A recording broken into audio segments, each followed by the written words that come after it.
आज का टॉपिक हमारा क्या है? आज का टॉपिक है रेजिडेंशियल स्टेटस, ठीक है ना, रेजिडेंशियल स्टेटस। तो हम पढ़ने वाले हैं आज, दैट इज रेजिडेंशियल स्टेटस। अब सर रेजिडेंशियल स्टेटस क्या होता है, नहीं होता है, पहले हम इसको बहुत डिटेल में इसके बारे में समझेंगे, उसके बाद हम आगे बढ़ेंगे। हम जो अभी तक पढ़ के आए हैं, एक बार मैं बता दूं आपको कि हमने अभी तक जो कवर कर लिया है, नंबर 1 हमने पढ़ा कि सर प्रीवियस ईयर क्या होता है। नंबर 2 हमने पढ़ा कि सर असेसमेंट ईयर क्या होता है। नंबर 3 हमने पढ़ा कि पर्सन कौन होते हैं भाई। नंबर 4 हमने पढ़ा टैक्स के क्या क्या रेट हैं। नंबर 5 हमने पढ़ लिया कि भाई एसएससी कौन होता है,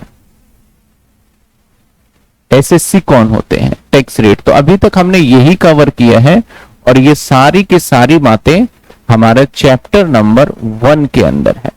ये सारी की सारी बातें हमारी चैप्टर नंबर 1 के अंदर जो हम कवर कर चुके थे पहले, ठीक है ना।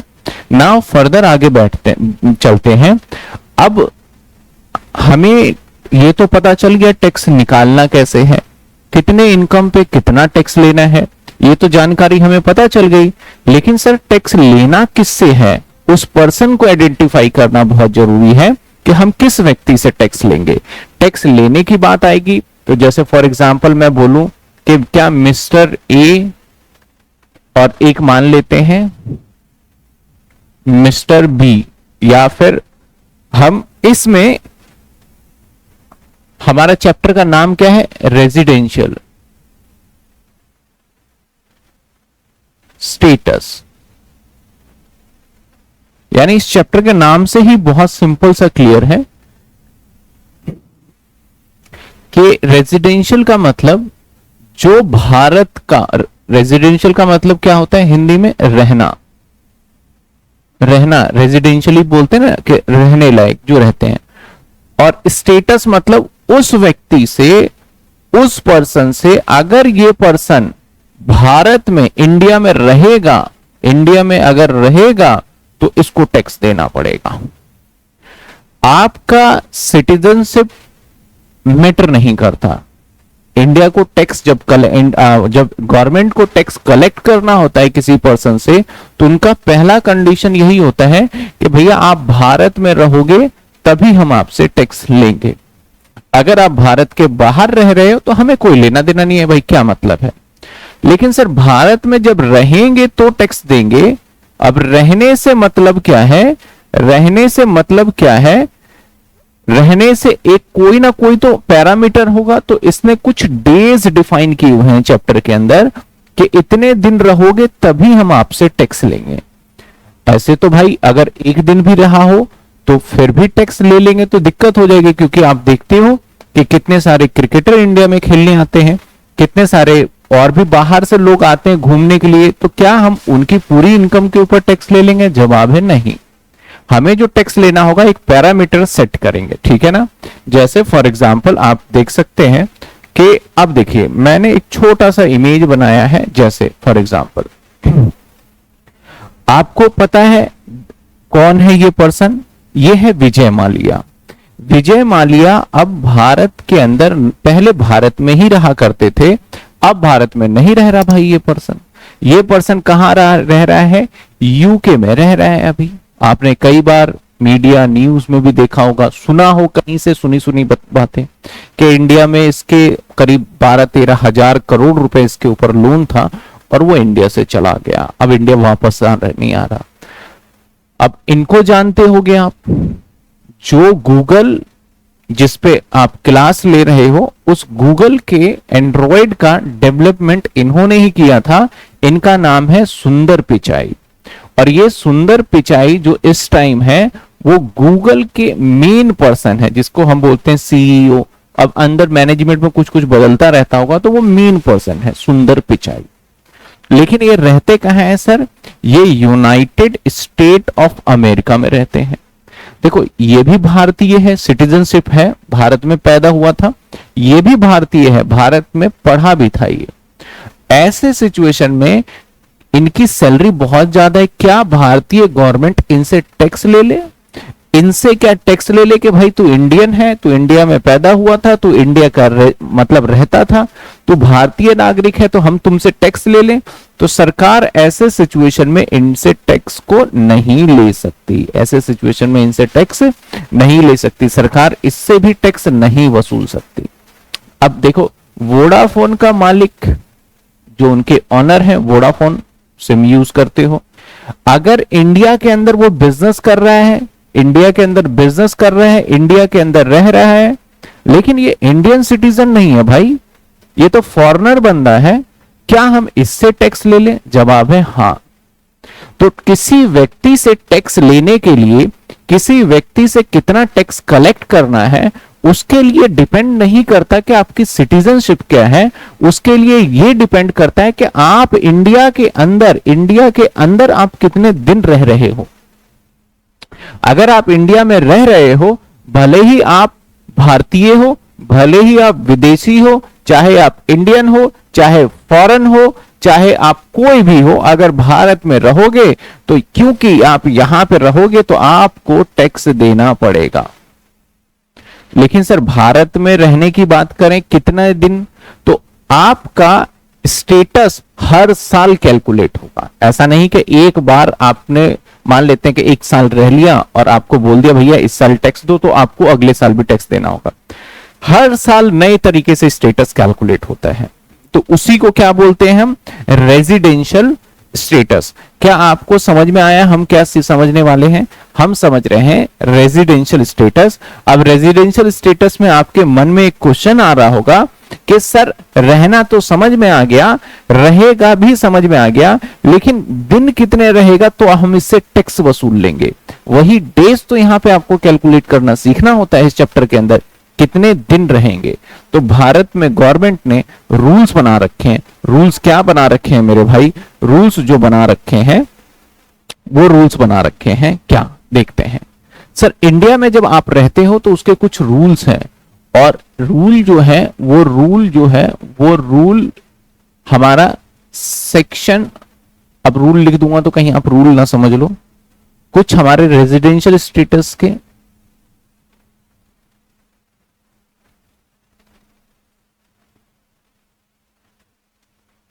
कुछ नियम, कुछ कानून है।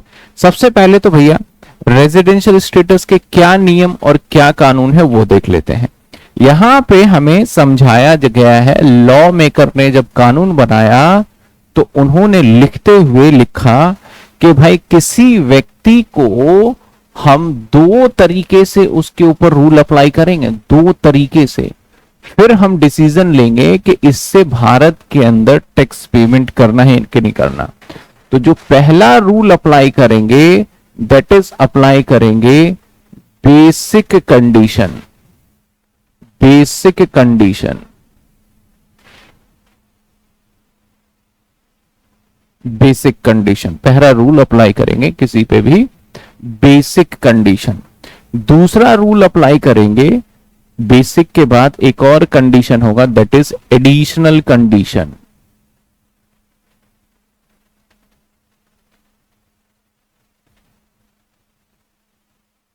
यानी हम दो तरीके से रूल, और इस रूल में है क्या, कितने दिन रहा है वो कहता है बेसिक कंडीशन जब हम अप्लाई करेंगे ना, तो बेसिक कंडीशन में हम दो बातों का ख्याल दो तरीके से देखेंगे। अगर उसने बेसिक कंडीशन कंप्लीट, अगर जो भी लिखा है पहले मैं लिख लूं फिर आपको बताऊंगा कंप्लीट। बेसिक कंडीशन के अंदर दो रूल्स हैं सर, कौन कौन से रूल हैं? Rule number 1 and rule number 2। आज हम इसी को ही बस समझेंगे। एक है रूल नंबर बेसिक कंडीशन का रूल नंबर 1 और एक रूल नंबर 2। क्योंकि गवर्नमेंट चाहेगी कि आप ना कैसा न कैसे करके ये रूल को फॉलो कर लो, क्योंकि रूल नंबर 1 में थोड़ा सा टाइम ज्यादा है। अगर गवर्नमेंट देखती है यार ये टैक्स तो दे नहीं पाया, तो गवर्नमेंट आपसे टैक्स वसूलने के लिए इनफैक्ट कानून तक को बदल देती है। जैसे नोटबंदी के टाइम पे जब 2017 में डीमोनेटाइज हुआ था, नोटबंदी हुआ था, उस समय पे गवर्नमेंट ने ब्लैक मनी को रिकवर करने के कानून तक बदल दिए थे कि जिसके पास पैसे मिलेंगे उनसे कितने पैसे लेंगे। तो ऐसे ही गवर्नमेंट ने पहले रूल नंबर 1 बनाया, और जब रूल नंबर 1 बनाया ना, तो उसने कहा कि कोई भी व्यक्ति इन इंडिया स्टे करेगा 182 डेज, 182 डेज। अगर कोई व्यक्ति इन इंडिया स्टे करता है 182 डेज, तो मान लेंगे आपने रूल नंबर मतलब बेसिक कंडीशन कंप्लीट कर दिया। अगर आप 182 दिन भारत में रुकते हो तो मान लेंगे कि आपने बेसिक कंडीशन 1 कंप्लीट कर लिया। रूल नंबर 2 उसके लिए चेक भी नहीं करेंगे।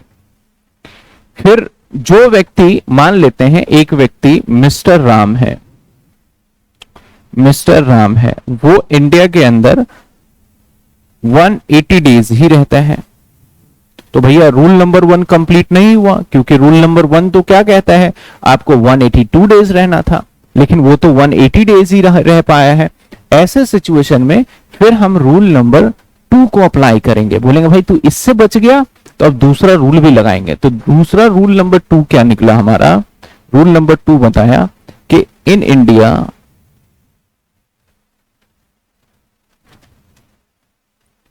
At least 60 days in previous year. यहां पे मैं प्रीवियस ईयर नहीं लिख रहा हुआ, लिख देता हूं इन पीवाई, यानी प्रीवियस है, जिस साल का टैक्स निकालोगे। यानी आपको 60 दिन रहोगे तो भी आप ये पूरा कर लोगे। तो बोलोगे भाई साहब अगर 60 दिन में ही पूरा हो रहा है तो ये क्यों बना? बोला अभी रुको, इसके साथ एक रूल और कंप्लीट करना पड़ेगा, 360 डेज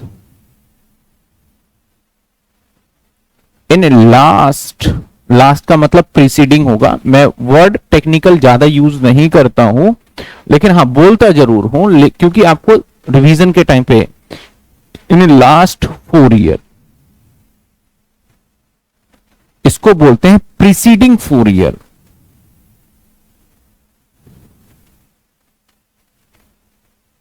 प्रीसीडिंग 4 ईयर। बोला भैया ये दोनों कंडीशन, एंड का मतलब तो दोनों ही होता, बोलता ये दोनों चीजें पूरी कर दोगे तब मान लेंगे रूल नंबर आपने 2 कंप्लीट किया। तो बोला अगर पहली बात करें तो आपको 2 तरीके से चलना पड़ेगा, बेसिक कंडीशन और एडिशनल कंडीशन। अगर बेसिक कंडीशन की बात करें तो बेसिक कंडीशन में आपके 2 कानून है, दोनों में से कोई एक अगर आप फुलफिल कर देते हो, तो अगर आपने ये कंडीशन अगर आपने पूरा कर दिया यानी यस, तो आप माने जाओगे रेजिडेंट।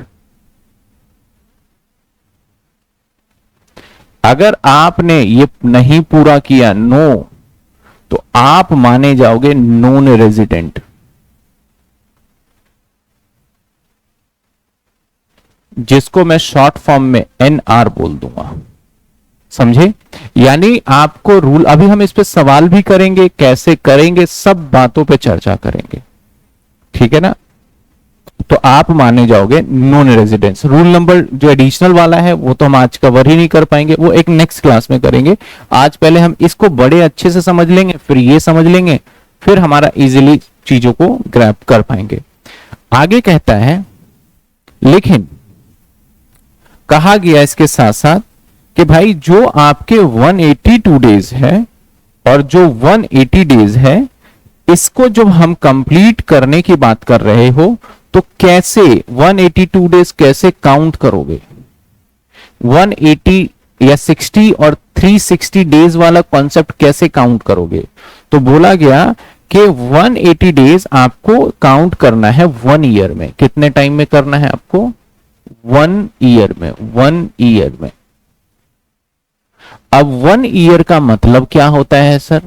मान लेते हैं कि अब हमारा जो अभी साल चल रहा है 2025 और 26 का टैक्स कैलकुलेशन हो रहा है ना, क्योंकि 26-27 तो अगले साल चला जाएगा। अब एक व्यक्ति आया और एक व्यक्ति मान लेते हैं चाइना में है, एक व्यक्ति चाइना में है, ये व्यक्ति मान लेते हैं एक व्यक्ति चाइना में है, ये चाइना का निवासी है, लेकिन वो भारत आ जाता है घूमने के लिए।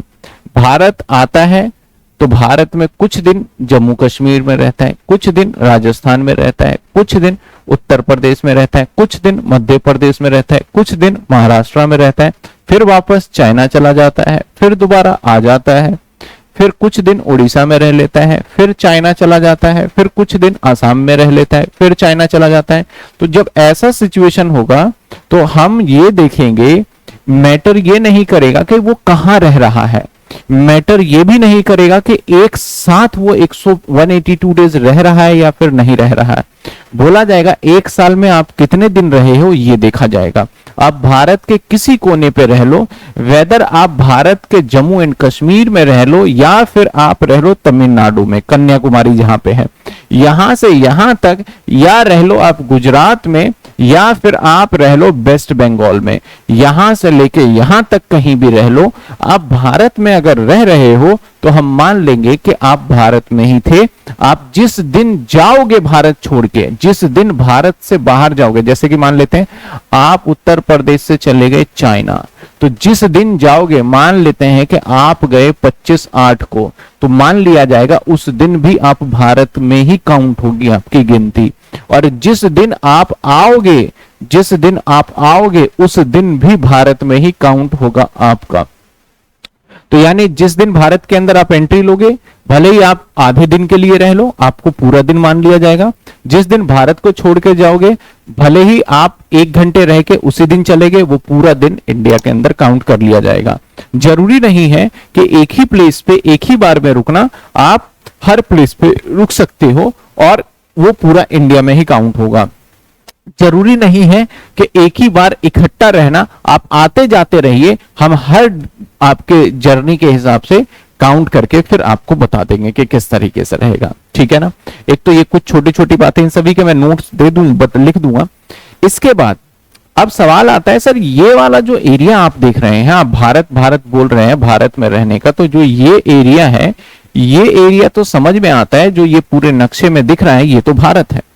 लेकिन लॉ और हमारे जो रूल्स होते हैं, रूल्स मैं बात कर रहा हूं इनकम टैक्स के हिसाब से, हर कानून के हिसाब से उसके नियम कानून दायरे अलग होते हैं। इनकम टैक्स क्या कहता है? इनकम टैक्स कहता है कि भारत के जो एरिया है वो तो इंडिया ही है, और भारत के इस एरिया के ऊपर मान लेते हैं एरोप्लेन चल रहा है, वो भी इंडिया है। और क्योंकि ये वाला इंडिया हमारा नहीं है, तो समुद्री तट, जैसे ही भारत से दूर समुद्री तट पे जाते हैं, जो सी लेवल है हमारा, यहां से कुछ एरिया हमारा इंडिया के नक्शे में नहीं है, लेकिन हम लॉ के हिसाब से जो इंटरनेशनल बॉर्डर होता है, कुछ एरिया इंडिया का ही माना जाएगा, कुछ एरिया इंडिया का ही माना जाएगा। तो सर कितना एरिया माना जाएगा? यहां से यहां तक आप देखो, ये सारा का सारा कौन सा एरिया है? ये सारा का सारा समुद्री एरिया है।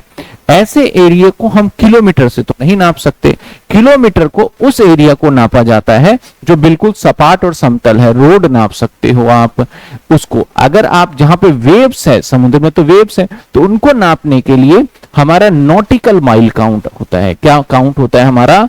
Nautical mile. नॉटिकल माइल क्या काउंट होता है? Nautical mile. तो रूल बोला गया कि यहां से लेके यहां तक टोटल, मतलब इंडिया का जहां पे ये खत्म हुआ बॉर्डर, वहां से 12 nautical mile, 12 nautical mile, 12 nautical mile तक भी अगर आप कोई भी पैसा कमाते हो, तो आप यहां पे करते हो, तो उस केस में आपका माना जाएगा कि आप भारत में ही हो और उसके रूल के हिसाब से आपसे टैक्स लेंगे। मान लेते हैं आपने देखा होगा ऑयल फील्ड, आपने सुना है नाम ऑयल फील्ड, जहां से कच्चा तेल निकलता है, समुद्र से निकालते हैं। मान लो यहां पे ऑयल फील्ड है, ऐसे ऑयल फील्ड में आप यहां पे बहुत सारे वर्कर जॉब कर रहे हैं, कुछ भी कर रहे हैं, तो है भाई 12 नॉटिकल माइल के अंदर, तो मान लिया जाएगा आप भारत के अंदर हो और भारत में आपका स्टेटस ये है। निवासी से मतलब नहीं है, आपका सिटीजनशिप से कोई लेना देना नहीं है। सरकार बोलती है हम सिटीजनशिप का क्या करेंगे, उससे कोई लेना देना नहीं है। हमें तो ये चेक करना है कि आपसे 2025 और 26 का हम टैक्स मांग रहे हैं, तो इसके अंदर हम आप कहां थे और कितने दिन थे वो चेक करेंगे। तो उसको चेक करने के लिए सबसे पहले बेसिक कंडीशन नंबर 1 को बताया गया, और बेसिक कंडीशन नंबर 1 को क्या बताया गया कि भाई आप या तो 182 डेज भारत में रह लो, या फिर अगर इससे बच गए तो आपसे दूसरा बेसिक कंडीशन चेक करेंगे। दैट इज हमारा आपका चेक करने वाला जो होगा 60 और 360 डेज लास्ट 4 ईयर के अंदर। दोनों में से अगर कोई एक आप कंप्लीट कर देते हो तो ऐसे सिचुएशन में आपको रेजिडेंट मान लिया जाएगा, और उसके अकॉर्डिंग फर्दर प्रोसीजर हम आपके ऊपर लगाएंगे कि आपसे टैक्स लेना भी चाहिए या नहीं लेना चाहिए। समझ में आई बात आपको? तो इसका मतलब सर क्या जो ये डेज है, number of days, note note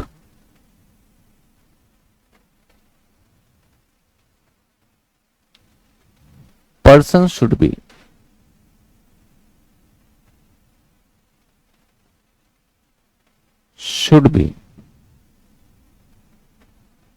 stay in India anywhere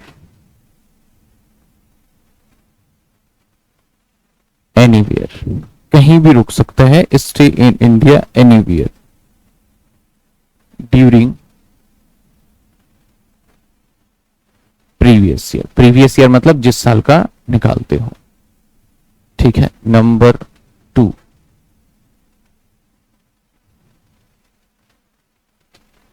date of, जिस दिन वो आएगा, date of arrival,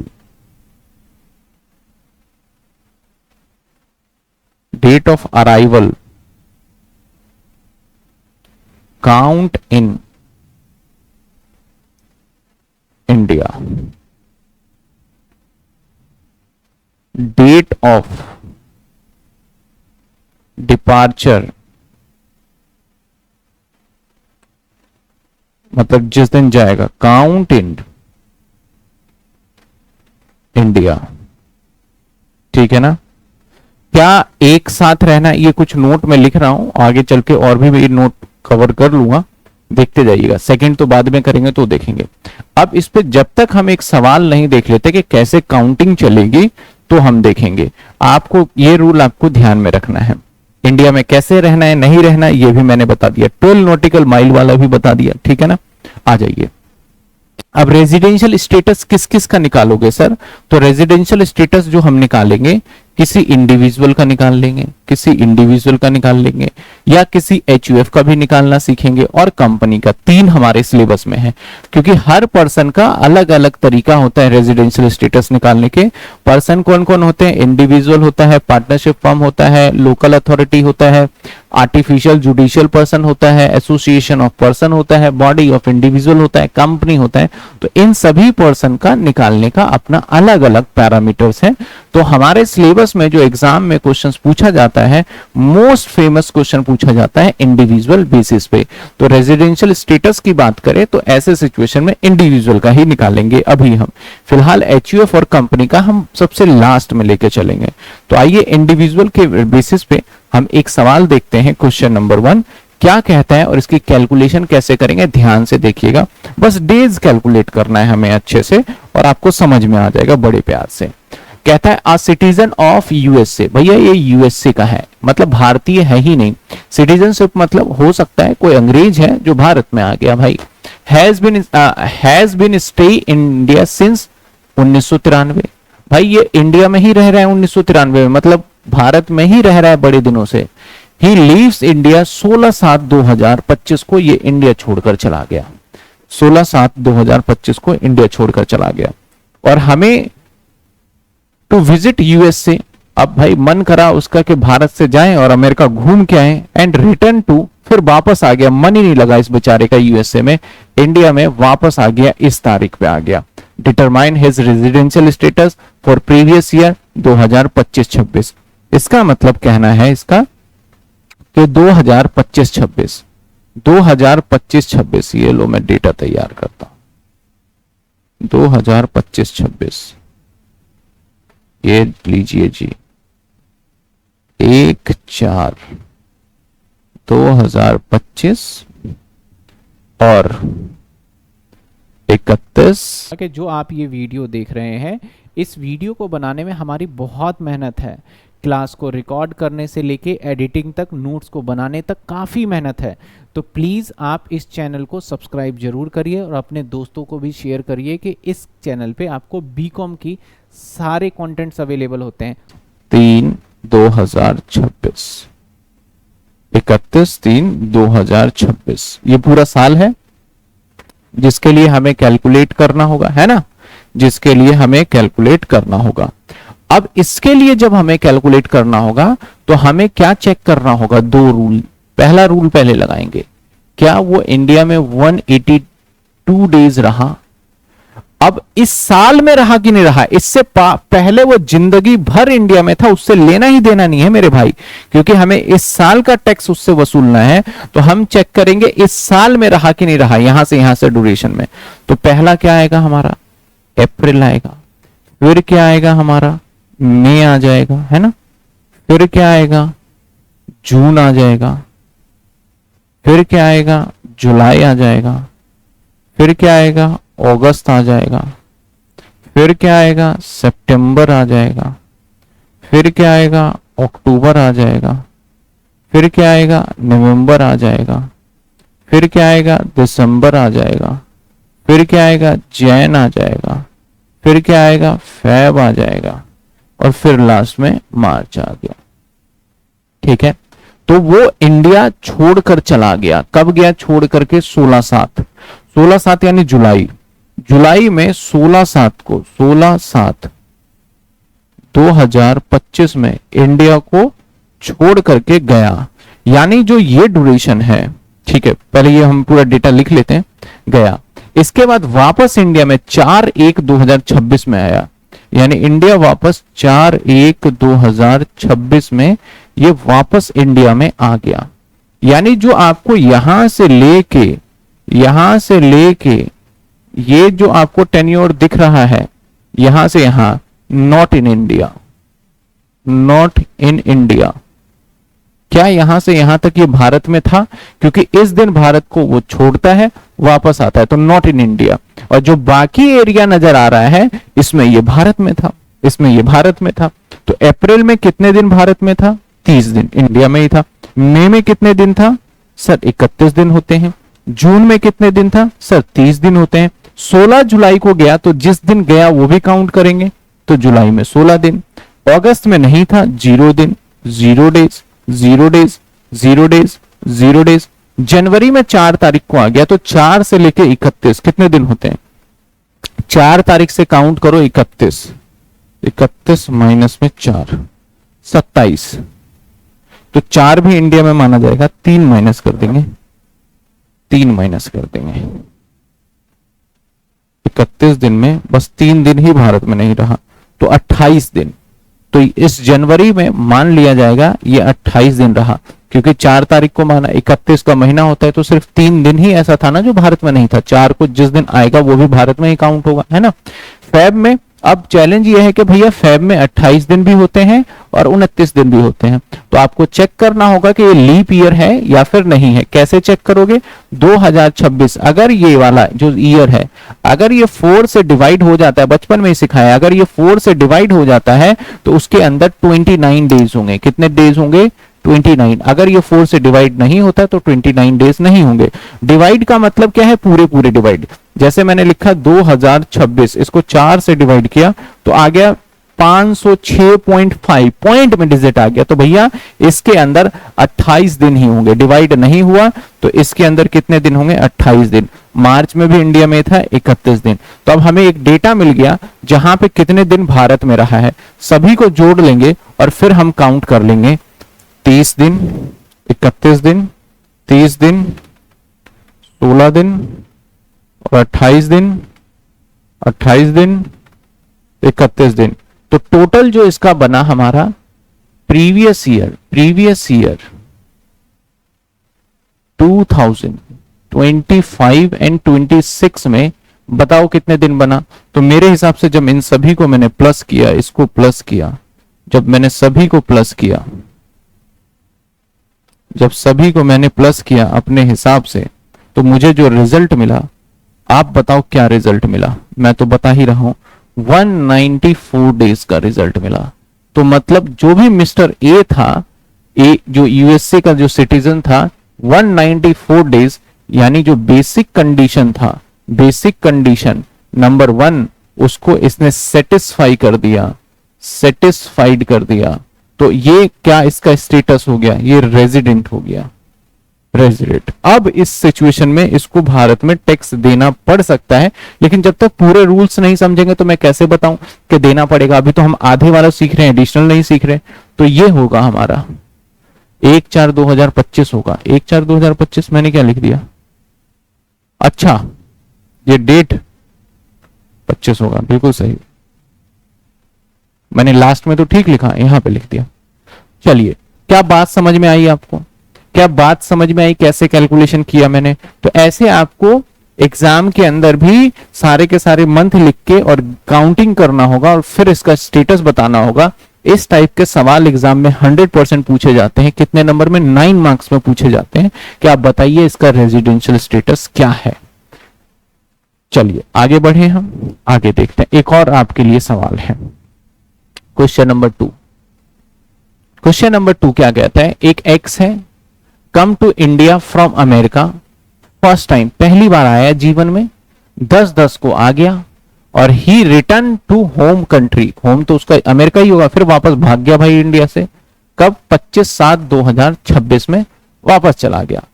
while he be resident in India for the assessment year 26-27 में, क्या ये रेजिडेंट इंडिया माना जाएगा या नहीं माना जाएगा।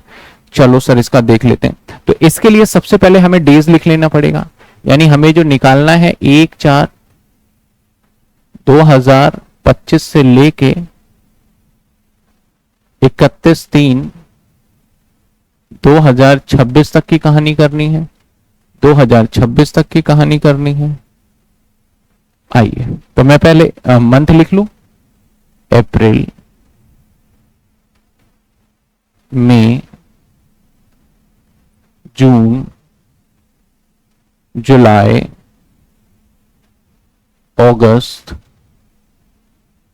सितंबर, अक्टूबर, नवंबर, दिसंबर, जैन, फेब, मार्च। बड़ी सिंपल सी चीज है, जो जितने जितने दिन रहा होगा मैं नोट कर दूंगा। तो वो इंडिया पहली बार 10/10 को आया, फर्स्ट टाइम 10/10/2025। तो 10/10/2025 अप्रैल में भारत में था क्या, जवाब नहीं था सर, 0 दिन। मई में था क्या, नहीं था सर, 0 दिन। जून में था क्या, नहीं था, 0 दिन। जुलाई में था क्या, नहीं था, 0 दिन। जुलाई के बाद अगस्त में था क्या, 10/10, अगस्त तो 8वां महीना होता है, 0 दिन। सितंबर में भी नहीं था। अब अक्टूबर आ गया हमारा 10वां महीना, तो कब आया वो, 10/10 को। तो 10 तारीख भी काउंट करेंगे इंडिया के अंदर।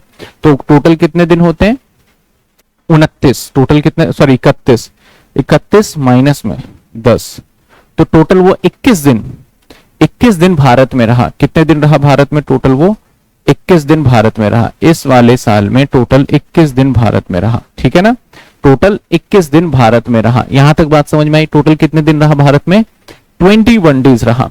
नवंबर में भी भारत में ही है वो, क्योंकि छोड़कर साथ में गया, तो इसमें कितना रहा हमारा, 30 दिन रहा। दिसंबर में भी इंडिया में ही है, 31 दिन। जनवरी में भी इंडिया में ही है, 31 दिन। फरवरी में भी इंडिया में ही है, 28 डेज और 31 दिन। सर कहता है ये बट ये सर 5 जुलाई को गया है, यानी इसके बाद अप्रैल में भी इंडिया में रहा था, लेकिन ये 2026 की बात कर रहा है। 2026 अप्रैल में भी इंडिया में रहा था, जून में भी इंडिया में रहा था, मई में भी इंडिया में रहा, और जून में भी इंडिया, और जुलाई में भी इंडिया। बट ये वाला साल जो इंडिया में रह रहा है ना, ये हमारे किसी काम का नहीं रहेगा, क्योंकि ये नेक्स्ट ईयर में चला गया। तो अगले साल का जब टैक्स निकालेंगे तब इसका हम देख लेंगे। अभी तो ये किसी काम का नहीं रहेगा, अभी तो किसी काम का नहीं रहेगा। तो हमें यहीं तक काउंट करना है।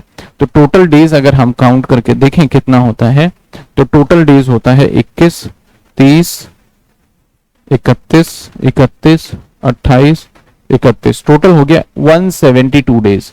तो मेरे भाई 172 डेज हो गया। तो 172 डेज के केस के अंदर इसका जो पहला बेसिक कंडीशन है, basic condition number 1, basic condition number 1 क्या कहता है कि तुम्हें 182 डेज इंडिया में रहना है। लेकिन भाई ये उस साल में 182 दिन नहीं रहा, सिर्फ 172 रहा, तो ये भाई रेजिडेंट नहीं हुआ। लेकिन बोला अभी रुको, बेसिक कंडीशन 1 नहीं हुआ तो हम अब आपके ऊपर 2 लगा के चेक करेंगे, क्या पता उसमें हो जाओ आप।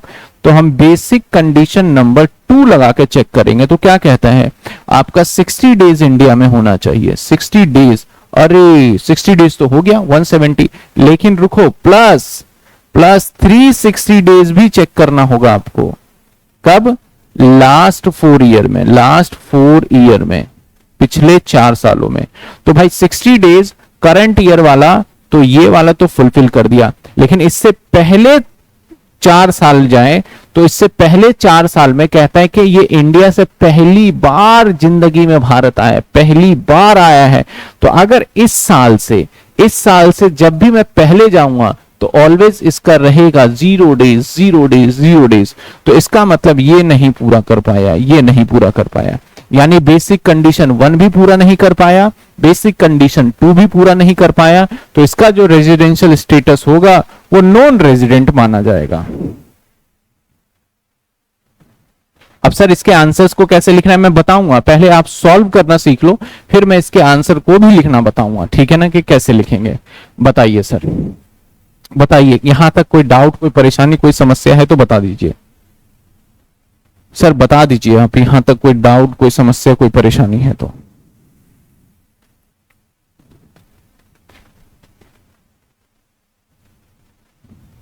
देखिए मैंने कोशिश किया है कि एकदम सिंपल से सिंपल वे में आपको समझाया जाए और उसके हिसाब से आपको बताया जाए। बहुत सिंपल से सिंपल तरीके में मैंने कोशिश किया है कि आपको बताया जाए और आपको समझ भी आएगा। देखो क्लास धीरे चल रही है, स्लो चल रही है, बहुत मैं फास्ट नहीं लेके चलना चाह रहा, रीजन है मेरा मेन पर्पस यार पढ़ाना है, और पढ़ाने का मेन पर्पस है कि आपको समझ में और समझाना है। जो चीजें मैं अगर सक्सेसफुल हो जाता हूं कि मैं आपको समझा पाया, तो बस यही चीजें तो मुझे करना है और वो हो भी रहा है, तो कोई दिक्कत नहीं है ना। ठीक है, चलो आइए एक और सवाल देखिए। जब तक आपको ये समझा नहीं देते तब तक हम खत्म नहीं करेंगे, ठीक है। ये सवाल मैं पहले आपको दूंगा करने को, क्योंकि जरूरी नहीं है कि मैं ही करूं सब। कहता है X comes in India America first time 3/10/24 को आया। अब बंदा 3/10/24 को आया और he return home country after staying India, ये 28/9/2025 को चला गया। He will be resident in India for assessment year आपका 20 और 26-27, सॉरी असेसमेंट ईयर,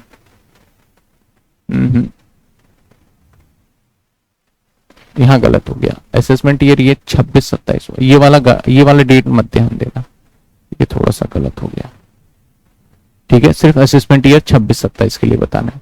बताओ इसका आंसर, मैं आपका आंसर का वेट कर रहा हूं। रजिस्टर निकालो, डेट लिखो और फट से बता दो। रजिस्टर निकालो, डेट लिखो और फर्स्ट फटाफट बता दो। मैं काम करता हूं, इसको कॉपी कर लूं एक बार पहले, ये तो बार बार बार बार लिखना पड़ेगा ये।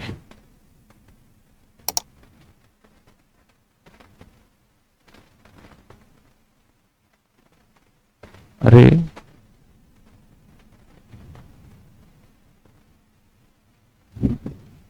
जल्दी निकालो रजिस्टर और फटाफट बता दो। ये सब मैं हटा देता हूं यहां से। बताइए, जल्दी जल्दी बताइए, कोई बता पाएगा?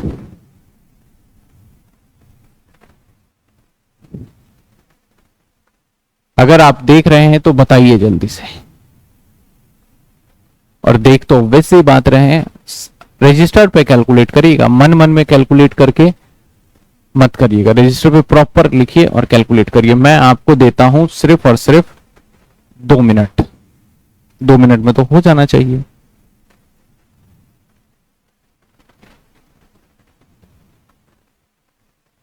हैं 0 डेज, राम जी 0 डेज नहीं, आपको बताना है रेजिडेंट या नॉन रेजिडेंट। प्रीवियस ईयर 4 बता दो, कोई और क्वेश्चन है? हाँ मैं भी सभी बताऊंगा, इसमें भी चेक करेंगे। जब तक देखो आपको पूरा कॉन्सेप्ट नहीं समझ में आएगा तो आगे तो नहीं बढ़ेंगे रितिका।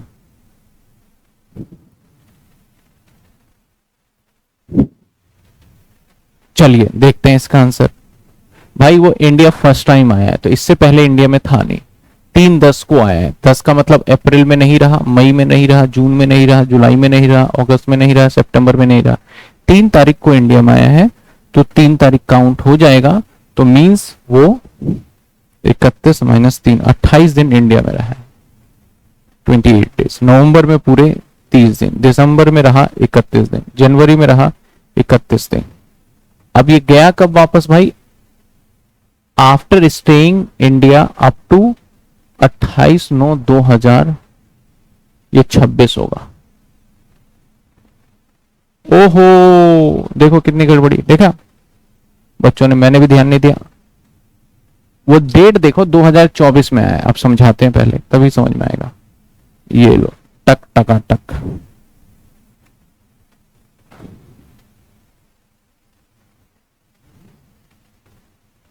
एक साल है ये, 1/4/2024 और एक साल है 31/3/2025। और हमें जो कैलकुलेशन और सारी चीजें निकालनी है वो निकालनी है हमें 1/4/2025 से लेके 31/3/2026। हमें इस साल का डेटा कैलकुलेट करना है। लेकिन वो तो यूएसए से ना, वो इसी साल आ गया था, ये इसी साल अक्टूबर में आ गया था। उसके बाद ये जा ही नहीं रहा। अक्टूबर में आने के बाद वो फिर इस साल में कब गया? 28/9/2025 में गया। तो हमें रेजिडेंशियल स्टेटस इस साल का निकालना है। तो हम देखेंगे कि यहां से यहां तक वो भारत में रहा तो कितने दिन रहा, उसके हिसाब से कैलकुलेट कर लेंगे। वो कब आया था पिछले साल, उससे कोई लेना ही देना नहीं। तो अप्रैल में भारत में था, जी था।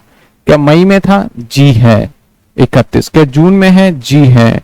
जुलाई में है? जी है। अगस्त में है? जी है। कितने दिन? 31 दिन। सितंबर में है भाई, सितंबर में 28 को चला गया तो जी 28 दिन। अब अक्टूबर वगैरह में तो इनमें तो है ही नहीं भारत में, वो भारत से बाहर ही चला गया। तो टोटल डेज काउंट करो कितने हुए। टोटल डेज हो गए 30, 31, 30, 31, 31, 28। ओ माई गॉड, 182 1 डेज हुए। दोबारा देख लेते हैं कहीं गड़बड़ तो नहीं कर दिया। 30, 31, 30, 31, 31, 181 डेज, वो 182 डेज होता है। तो basic condition number 1, basic condition number 1 नहीं सेटिस्फाई कर रहा है तो ऐसे थोड़ी छोड़ेंगे, बेसिक कंडीशन नंबर 2 लगाएंगे। क्या करंट ईयर में 60 डेज है? ये करंट ईयर में तो भाई 181 रह रहा है, तो करंट में 60 डेज तो है। क्या ये उसके साथ ये क्या चेक करना है, क्या वो 360 दिन पिछले सालों में रह रहा था? पिछले सालों में कितने सालों में? आप 4 सालों में ले सकते हैं। तो अगर मैं पिछले साल की बात करूं तो ये इस दिन आया था, तो पिछले साल में यहां से तो यहीं तक रहा था, यहां से यहीं तक रहा था। पिछले साल की बात कर रहे हैं तो इस साल के पीछे की बात कर रहे हैं, और वो फर्स्ट टाइम आया है। तो यहां से यहां तक 360 दिन तो हो ही नहीं रहे। यहां से यहां तो मुश्किल से कितने दिन होंगे? 200 होंगे। 365 दिन तो पूरे साल में ही होता है, तो पूरे साल तो रहा ही नहीं। तो यहां से यहां तक काउंट किया हमने, कर भी लेते हैं ताकि आपको और क्लियरिटी मिल जाए। पिछले साल में, इससे पिछले 4 साल में जाओगे तो 1 साल ये हो गया, ठीक है, और 1 साल ये हो गया, 1 साल ये हो गया। मान लो पिछले 4 साल, 1 साल, 2 साल, 3 साल, 4 साल। तो इस साल में कितना रहा होगा? 0। इस साल में कितना रहा होगा? 0, क्योंकि आया ही नहीं भारत में। इस साल में कितना रहा होगा? 0, आया ही नहीं। तो अब यहां से यहीं तक तो आया भारत में पिछले साल में बस। तो अक्टूबर मंथ में आया 3 तारीख को, तो भाई अक्टूबर में कितने दिन रहा होगा? अक्टूबर में 3 तारीख को आया तो 28 दिन। नवंबर में भी रहा इंडिया में 30 दिन। दिसंबर में इंडिया में रहा 31 दिन। जनवरी में इंडिया में रहा 31 दिन। फेब में इंडिया में रहा दैट इज 28 दिन, और मार्च में इंडिया में रहा 31 दिन। इन सबको जोड़ लेते हैं तो क्या 360 दिन बनते हैं? तो देखते हैं 28, 28, 30, 31, 31, 28, 31, तो भाई 179 डेज ही बन रहा है। तो क्या रूल था, या तो एक बार आप ऐसा करो कि 182 डेज रह लो भारत में, या फिर 182 डेज वाला कंप्लीट नहीं कर पाए तो आप 60 डेज और 360 वाला कंप्लीट करो। तो 60 तो कर दिया लेकिन 360 नहीं कर पा रहा है, तो इसका मतलब मानेंगे ये भी कंप्लीट नहीं करा, इसका स्टेटस NR माना जाएगा, यानी नॉन रेजिडेंट माना जाएगा। बताओ आपको समझ में आया कि नहीं आया, बताओ आपको समझ में आया कि नहीं आया। अक्टूबर से ऋतिका का कहना है क्यों नहीं काउंट किया, क्योंकि अक्टूबर 2024 में आया, अक्टूबर 2024, तो हम 2024 की बात करें तो 2024-25 तो पुराना साल है, हमें टैक्स किस साल वसूलना है, इस साल करना है, तो हमें यहां से लेके यहीं तक डेज काउंट करने हैं। इससे पहले भले ही भारत में रह ले हमें मतलब नहीं है, इसके बाद भले ही भारत में रह ले हमें मतलब नहीं है, तो हम तो इतने एरिया का देखेंगे कि कितने दिन रहता है भारत में वो। बताइए ऋतिका, समझ में आया?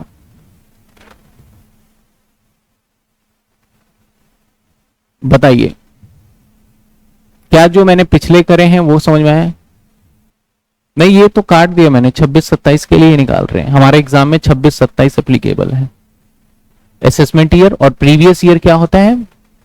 अच्छा, एक बच्चे का कहना है सर प्रीवियस ईयर तो एक साल पहले ही होता है।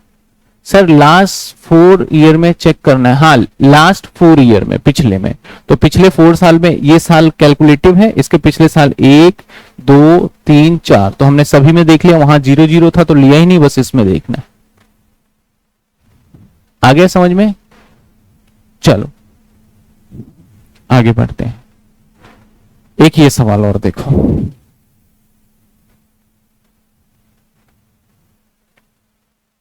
कहता है रिक्की पॉन्टिंग, रिक्की पॉन्टिंग का शायद आप में से कुछ बच्चों ने नाम सुना होगा, नहीं सुना होगा। ये ऑस्ट्रेलिया के वो कप्तान रहे हैं जिसने कि लगातार 3 से 4 बार उनको वर्ल्ड कप जिताया है। जब तक ये कप्तान थे ऑस्ट्रेलिया का दबदबा खौफ बना रहता था क्रिकेट मैच के अंदर, ऑस्ट्रेलिया है। जब से इन्होंने कप्तानी छोड़ा उसके बाद ऑस्ट्रेलिया का तो अब नाम भी नहीं सुना, मतलब नाम तो है लेकिन ऐसा नहीं सुना जाता है कि बहुत आक्रामक करते हैं। तो इनका समय था एक, और क्या बताएं, इनका ऑरा था उस टाइम पे। तो ये ऑस्ट्रेलिया के थे लेकिन इनको इंडिया से बड़ा है लगाव है, तो ये हैज कम इंडिया आते हैं 100 दिन हर साल के लिए। कितने दिन आते हैं? 100 दिन। तो ये सच्ची कहानी नहीं होती, क्वेश्चन बनाया गया, कहीं सोचो यार हमें कब पता ही नहीं है कि ये इंडिया 100 दिन आता है, ऐसा ना सोचिएगा। तो 100 डेज एवरी ईयर आता है 2010-11 से, मतलब 10-11 से ही 100 दिन हर साल आता है।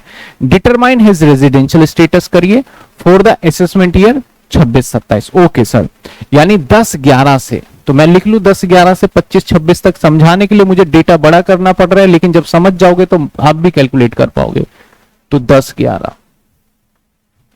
11-12, 12-13, 14, 15, 16, 17, 18, 19, 20, 21, 22, 23, 24, 25, 26, 27, 13, 14, 15, 16, 17, 18, 19, 20, 21, 22, 23, 24, 25, 26, 27, 28। हमें टैक्स की गणना, हमें टैक्स कैलकुलेशन इस साल के लिए करना है, हमें टैक्स की कैलकुलेशन इस साल के लिए करना है, समझ रहे होगे। अब देखिए सर, हर साल 100 दिन आता है, ये जो रिक्की पॉन्टिंग है हर साल भारत में 100 दिन आता है। कहां रुकता है नहीं रुकता है ये सब एड्रेस मुझे नहीं पता, बस मुझे इतना पता है कि ये 100 दिन आता है और भारत में ही है, 100 दिन आता है, भारत में ही है 100 दिन। और इस साल भी 100 दिन, ठीक है। इसका हमें कैलकुलेट ही नहीं करना तो हम क्यों समझे, इस साल भी 100 दिन मान लेते हैं। अब हमें रूल नंबर 1 लगाना है, बेसिक कंडीशन 1। बेसिक कंडीशन 1 क्या कहता है? कहता है 182 डेज किसमें? करंट ईयर में। तो करंट ईयर तो हमारा ये है, तो इसमें सिर्फ कितने दिन के लिए आया? 100 दिन के लिए। तो भैया ये तो पूरा नहीं कर पाया। कहता है बेसिक कंडीशन नंबर 2 लगाएंगे आपके ऊपर, क्या सोच रहे हो? बेसिक कंडीशन नंबर 2 लगाएंगे 60 डेज। क्या करंट ईयर में 60 डेज रह रहे हैं? हाँ हाँ सर रह रहा है। अभी ऐसे नहीं मानेंगे। अब पिछले 4 सालों में, यानी इस साल से पिछले 4 सालों में कितने दिन? 360 days in 4 year, last 4 year. Last 4 year को प्रीसीडिंग बोलते हैं। तो इससे पिछला 4 साल कौन सा होगा? 1 2 3 4। तो ये तो आएगा ही नहीं, यहीं पे काम खत्म हो गया। तो ये मैंने डेटा लिखा ताकि समझ में आए, कैलकुलेशन था। तो पिछले 4 सालों में कितने दिन? 400 दिन। हाँ हाँ सर ये तो 400 दिन रह गया सर, 400 दिन रह गया सर, ये भी था और ये भी था, ये कंप्लीट कर दिया। तो पहले वाले केस के अंदर इसका स्टेटस रेजिडेंट हो गया सर। मजा आ गया, पहले वाले स्टेटस में क्या हो गया? रेजिडेंट हो गया। बताओ समझ में आया कि नहीं आया? आया कि नहीं आया? अभी तक देख रहे होगे सर ये रूल तो घटिया ही है, बेकार ही है, ये तो अप्लाई नहीं हो रहा, यही चल रहा है। नहीं सर कोई भी चल जाता है। देखिए समझ में आया कि नहीं आया?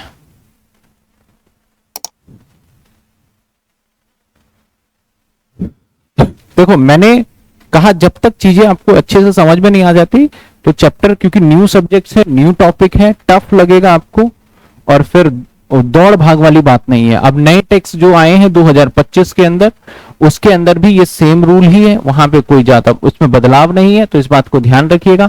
आप अभी सीखेंगे तो फॉर एवर आगे लाइफ तक काम आएगा। ठीक है सर।